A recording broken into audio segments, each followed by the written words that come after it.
Okay, thank you so much for letting me in this wonderful conference. Um, my name is Liang-Kai Yu. I come from Taiwan. I'm a PhD student at Leiden University. And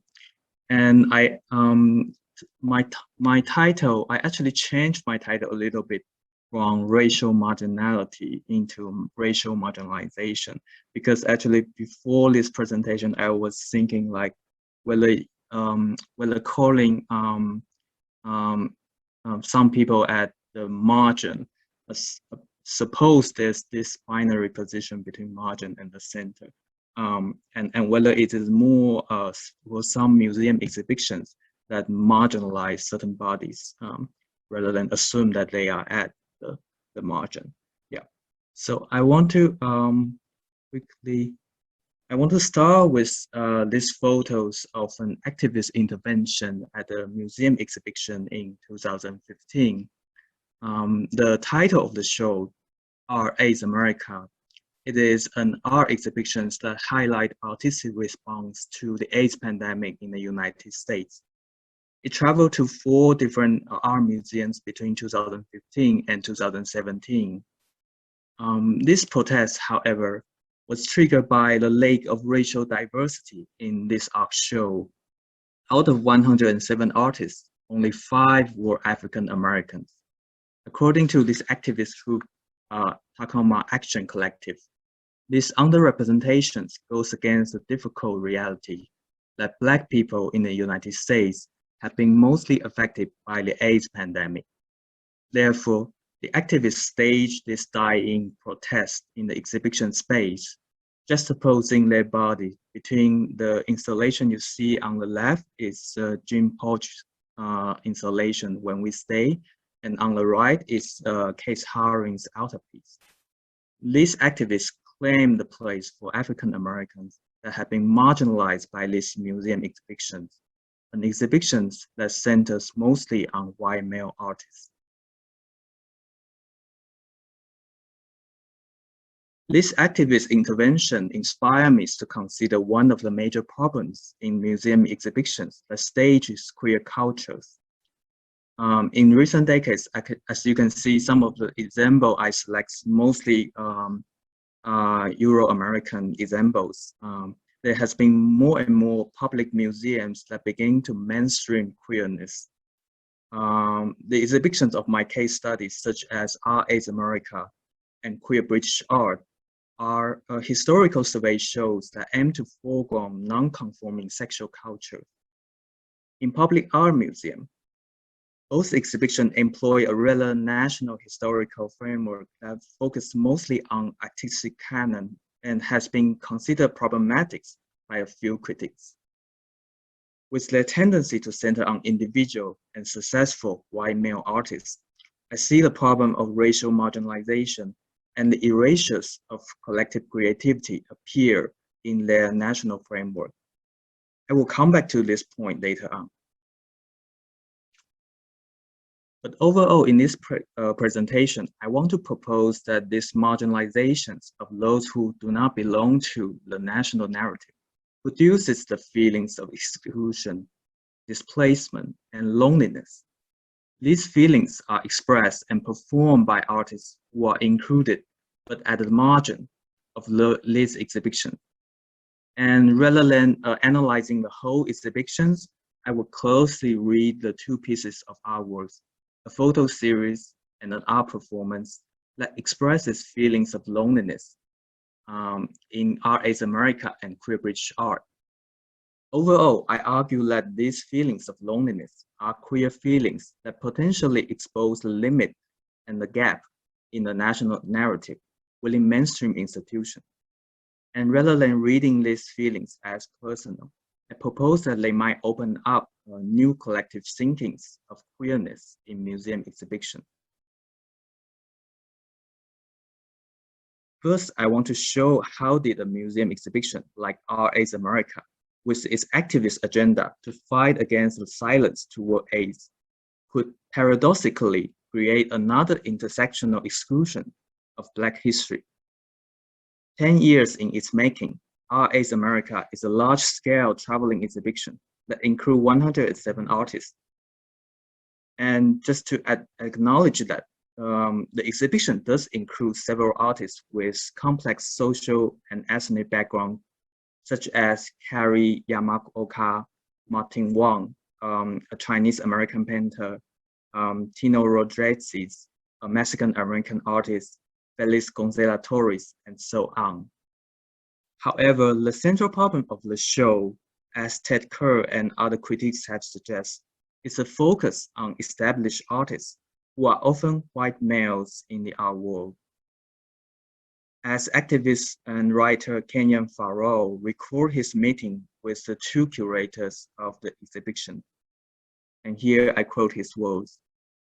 A few of us pointed out that focusing on canonical works would obviously limit it to the voice mostly to white male, and suggested that they lean against that direction.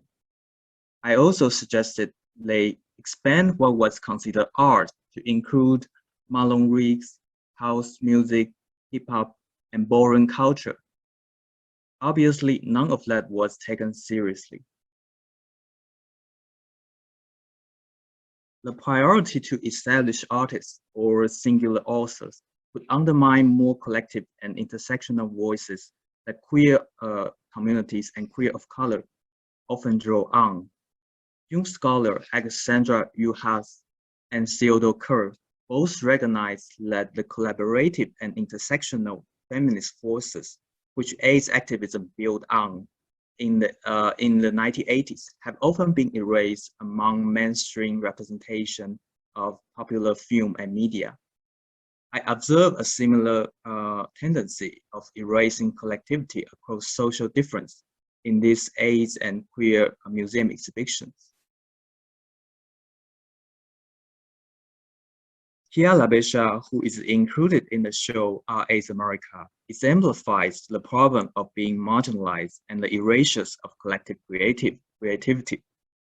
She expresses her mixed feelings for being excited to be included in this exhibition, but then feel upset after learning that she was the only one of the 5 African-American artists in the show, and the only female artist of color, and the only representation of mother-to-child transmission of HIV. And here I quote her words. It hurts very much for me because I've always feel like especially women of color are not recognized as being part of the AIDS pandemic. We are very, very silent. We are not really funded. We don't have a community. As a child born with HIV who lost her mother at 14, I feel very, very alone for a long time. And to be a part of this show and to still feel like I'm standing alone just really affect me in a very deep way, end quote. Labisha's words testified how strongly the sense of loneliness an artist could feel while being included in a group show that centers mostly on white subjects. Also important here is that Labisha's works was selected but might not be fully understood by the curator. While the artist emphasized that her portrait series 24, which are included in this show, is to create communities for those who suffer from the virus. The artist sensed that the curator saw her work as merely a portrait of a woman living with HIV. And what you see now is the catalog of RA's America, which Labisha's 3 selected photos are titled only as 24.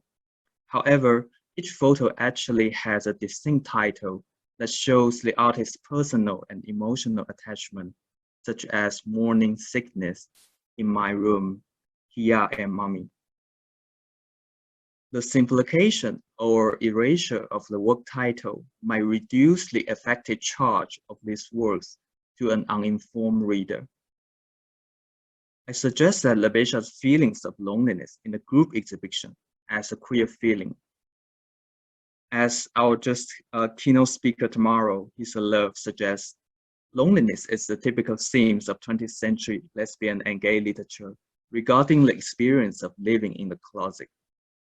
One of the most well-known examples is British novel, The Where of Loneliness, published in 1928, which portrayed lesbian life with a tragic ending.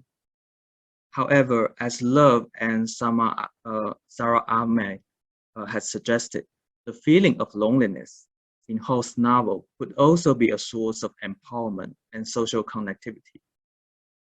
Similarly, I read Labisha's self-portrait series as a world-making project that mobilized her loneliness as a child who born with HIV. Rather than emphasizing her body alone, as you can see in this photos series, she positioned her bodies in a very intimate relation with the living space, from bathroom to bedroom, with her personal belonging and dresses for boring culture. And as a house mother of drag family in Harlem, these are spaces and objects of belonging that the artist finds herself belongs to. Through this seemingly self-portrait or more collective portrait series, the artist allows her body to extend differently into the world and reach out towards her community.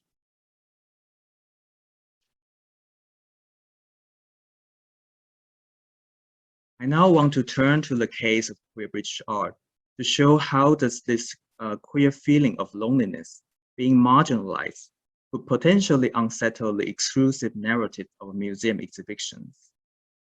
Although somewhat different in terms of exhibition content and geopolitical focus, queer British art shares some racial marginalization with Art Aids America. While many reviewers appreciate the rather open-ended queer reading in the Queer British Art Show, and in this morning's panel, I remember Alice mentioned like this very very effective prison door installed in the of Oscar Wilde and installed in the exhibition space, which bring up a lot of different interpretations. And I agree that there's definitely a lot of great job has been done in this exhibition. But today I will just focus on more the side of lack of racial marginality. Yeah, and even some critics and the curator Claire Barlow herself reflect on the limitation of its time frame and national narrative. On the one hand, this historical time frame from 1861 to 1967 neglects the post-war developments such as the sexual revolution and the AIDS pandemic. On the other, the national border fails to consider British artists in exile outside of Great Britain and artists with migrant backgrounds in UK. These criticisms show the curatorial challenges to present a queer history in a public institution. And possibly aware of its lack of racial diversity, the Tate does invite Travis Albanza to perform and address the issues of racial marginalization at the Gallery of Queer British Art. As a critical visitor to this queer art show, the artists use mixed voices and body gestures to express their mixed feelings, anger, and exhaustion for being excluded and objectified as a Black body in a museum. Albanza's 6-minute performance can be seen in two parts. First, the artist, before the artist appeared, the broadcast voices their feeling sick of the museum that has been a white wall and reserved for white people. Then with classic music of wedding ceremony, Albanza appear in the gallery with a pink dress, holding a bunch of flowers. They smile, look around the gallery, wave to the audience. This body gesture shows great expectation for an artist to be married to a museum, to be included. However, the voiceover questions queer British art, queer who, and mock that any visitor has to pay, and I quote, £16 or you're gonna be left outside, end quote.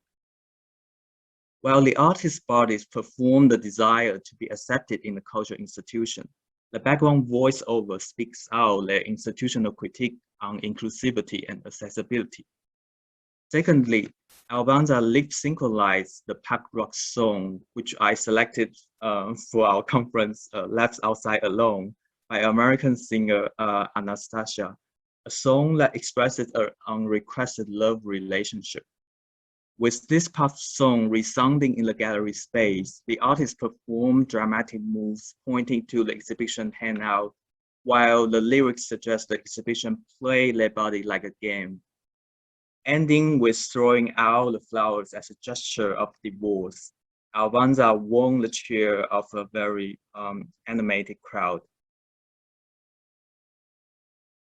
I suggest that Albanza's performance embodies a queer aesthetics, the art of failure, as our keynote speaker, Jack Hafstein, has proposed, and I quote, one form of queer art has made failure its centerpiece and has cast queerness as the dark landscape of confusion, loneliness, alienation, impossibility, and awkwardness, end quote.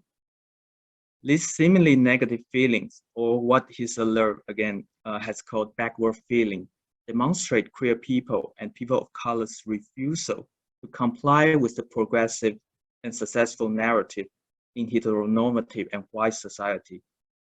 In Albanza's case, their performance of feeling left outside alone, and therefore the symbolic divorce refused to become complicit as a token. Rather, through performing this backward feeling, the artist foregrounds the institutional failure in making the exhibition more inclusive and to make it more accessible to wider audience.